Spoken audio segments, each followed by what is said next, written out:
सुंदर ते ज्ञान पांडुरंग उभा, चैतन्याची शोभा विटेवरी, चैतन्याची शोभा विटेवरी, चैतन्याची शोभा विटेवरी, पांडुरंग मनी पांडुरंग ज्ञानी, ब्रह्मांड मोरोनी उरलारानी, ब्रह्मांड मोरोनी उरलारानी, त्याची शोभा ब्रह्मांड रचना, आवडी वचना देव पाही, आवडी वचना देव पाही, मले नधरी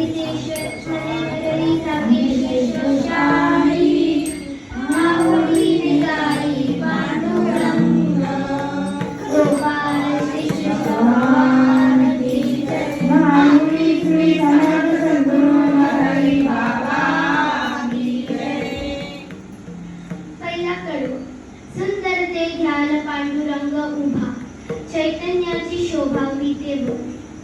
हा एवढा महत्त्वपूर्ण अभंग आहे आणि नरहरी बाबांनी एवढं ज्ञान दिलेलं आहे आपल्याला आणि हे ज्ञान आपण एका अभंगाची समजायचा प्रयत्न करतो. सुंदर ते ध्यान पांडुरंग उभा, चैतन्याची शोभा विटेवरी. या वाक्याचा अर्थ हे होतो की या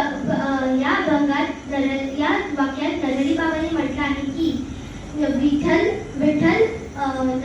विटेवर उभा असतो का. आता आपण ते एका कथामध्ये समजूया.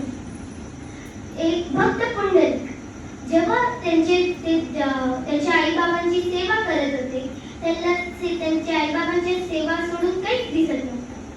आता एक दिवस देवाने म्हटलं की आपण पुंडलिका मी तुझी परीक्षा करतो. पुंडलिकाच्या दरवाजावर देव आले आणि म्हटलं पुंडलिका मी आलो आहे.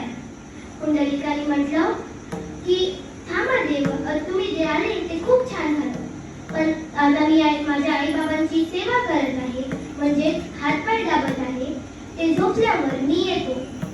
त्यांनी एक वीट फेकली बाहेर आणि म्हटलं बाहेर खूप चिखल आहे, तुम्ही या विटावर उभे राहा आणि त्याच्यावर उभे राहा.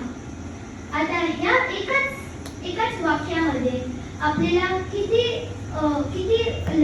चांगली शिक्षा भेटते. म्हणजे आपण आपल्या आईबाबांची सेवा कशी करावी आणि दुसऱ्यांची अपमान पण नाही कसं करायचं हे आपल्याला नरहरी बाबा सांगायचा प्रयत्न करतात. आता नरहरी बाबांनी पण एक वेळेस असेच म्हणजे नेहमीच करायची अशी सेवा. आणि एखादं मी उदाहरण सांगू तर जेव्हा नरहरी बाबांची आई आजारी होती तेव्हा 18 किलोमीटर ते चालत खामगावला गेले. खामगाववरून एक दवाई आणली आणि ते दवाई आणल्यावर नांदुऱ्याला कळलं की डॉक्टर साहेबांनी म्हटलं की आता ही दवाई चुकीची आहे. तर आपल्यासारख्या माणसांनी काय केलं असतं, म्हटलं असतं आता जाऊ द्या. पण नरहरी बाबांनी तसं नाही केलं. नरहरी बाबा पुन्हा एकदा 18 किलोमीटर चालत गेले आणि हे 18 किलोमीटर जाण्या येण्याचे नाहीये, पण जाण्याचे एकट्याचे, म्हणजे 18 किलोमीटर जाण्याचे 18 किलोमीटर येण्याचे. आता तुम्हीच सांगा नरहरी बाबा किती रिस्पेक्ट करत होते त्यांच्या आई बाबांची. तर आपण थोड्या वेळसाठी नरहरी बाबांचा भजन करूया. जय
आणि एक दिवस यशोदा माताने म्हटलं की आता मी तुम्हाला जेव्हा यशोदा माताला शिक्षा द्यायची होती तेव्हा तिने एक दोर घेतला आणि दोर बांधला, पण एक दोर कमी पडला. दुसरा दोर त्या एक दोराला बांधला, पण ते पण कमी पडलं. आणि असं करत करत करत करत सगळे दोर संपले गेले. आणि यशोदा माता डोक्याला हात लावून खाली बसून गेली. आणि ते बघून कृष्णाला वाईट वाटलं, म्हणून ते कृष्णाने स्वतःलाच बांधून घेतलं. आता पुढच्या दिवशी श्रीकृष्ण माती खात होते. आता माती खाल्ल्यावर तुम्हाला सगळ्यांना माहितीच आहे, पोट दुखते. आता काळजीपोटी यशोदा माता गेली आणि विचारलं, कृष्णा तुझं मुख उघड. आणि खूप आग्रहानंतर कृष्णाने जेव्हा त्याचं मुख उघडलं, त्याच्या मुखात काय दिसलं ते बघून यशोदा माता बेशुद्ध पडली. यशोदा माताला सगळं तारे, सूर्य, ग्रह, पृथ्वी सगळं म्हणजे पूर्ण ब्रह्मांड त्याच्या तोंडात दिसलं. आता तुम्हीच सांगा, ज्याच्या तोंडात पूर्ण ब्रह्मांड आहे तोच स्वयं किती मोठा आहे आणि तोच स्वयं किती मोठा आहे. जय नरहरिमा जय नरहरिमा जय नरहरिमा जय नरहरिमा जय नरहरिमा जय नरहरिमा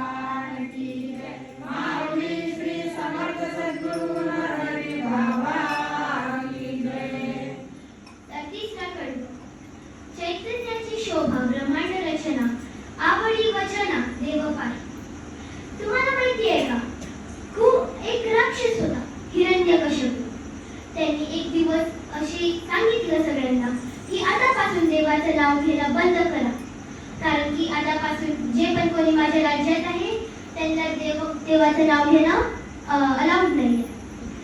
आता आतापासून मीच देव आहे. आणि त्याचा मुलगा भक्त प्रल्हाद खूप मोठे विष्णूचे भक्त होते. आता ते जेव्हा ते विष्णूचा जाप करत होते तेव्हा ते बघून हिरण्यकश्यपू संतापला आणि म्हटलं, तुझं देव कुठे आहे? त्यांनी म्हटलं, तेव्हा प्रल्हादांनी म्हटलं की माझा देव सगळीकडे. आता ते हिरण्यकश्यपूने म्हटलं, तुझा देव या खांब्यात आहे का? त्यांनी म्हटलं, भक्त प्रल्हादांनी म्हटलं, हो माझा देव या खांबात आहे. आता त्याच्यानंतर हिरण्यकश्यपूने खूप जोरात त्या खांब्याला लाथ मारली आणि ते खांबा 2 तुकड्यामध्ये होऊन गेला आणि त्याच्यामधून निघाला नीरसिंह. आता नीरसिंह म्हणजे अर्धा माणूस अर्धा सिंह. आणि विष्णूच्या अवतारात नीरसिंहाच्या अवतारात विष्णुदेव प्रकट झाले. आता मी तुम्हाला सांगते, मला तुम्हाला आता विचारू द्या की तुम्हाला काय वाटते की नरहरी बाबा आपल्यासोबत आहे का? हा, कारण की देव सगळीकडेच असतो. आता आपण माझी आजी आबा नेहमी म्हणत होती की नेहमी देवात आपल्या नरहरी बाबांनी आपल्याला सांगितलंय की चांगलं राहा, सगळ्यांसोबत प्रेमाने बोला, प्रेमाने वागा, आपल्या शेजाऱ्यांसोबत प्रेमाने राहा, भांडणं करू नका, चांगले राहा. आणि सगळ्यात मोठी गोष्ट म्हणजे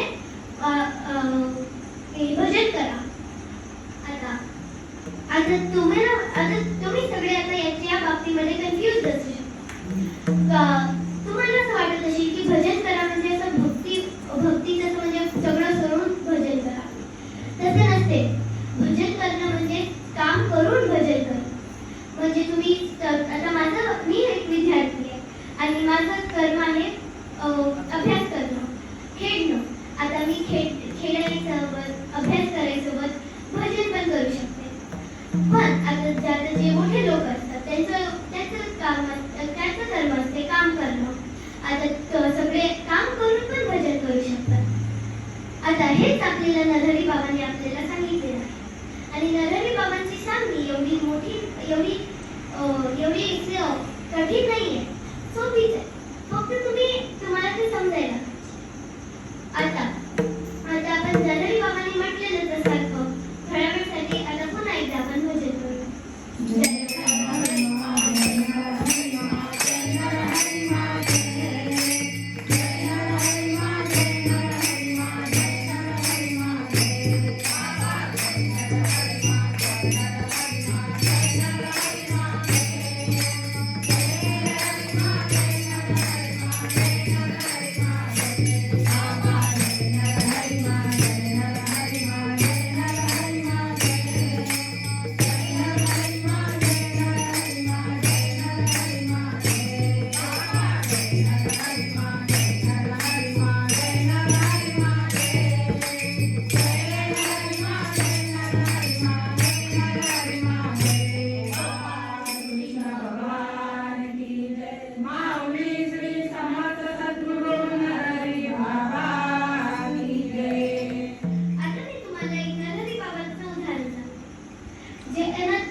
नरहरी बाबा एक सोनार होते, म्हणजे सोनाराचं काम करत होते.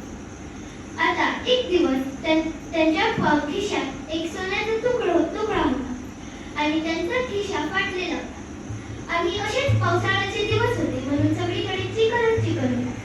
आणि फाटल्या खिशामुळे तो सोन्याचा खडा खाली पडून गेला.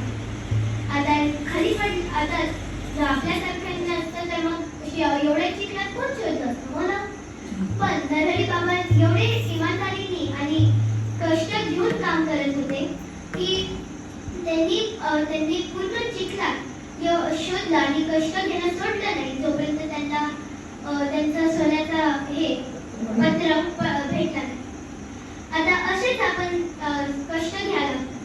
आता इंग्लिशमध्ये सांगायचं म्हटलं तर एक हे म्हण आहे, try but don't you cry.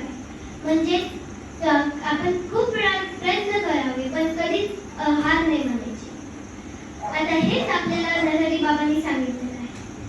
आता गोपाल श्री कृष्ण भगवान की जय. माऊली श्री समर्थ सद्गुरू नरहरी बाबा की जय. आता माझी आजी कीर्तन पुढे.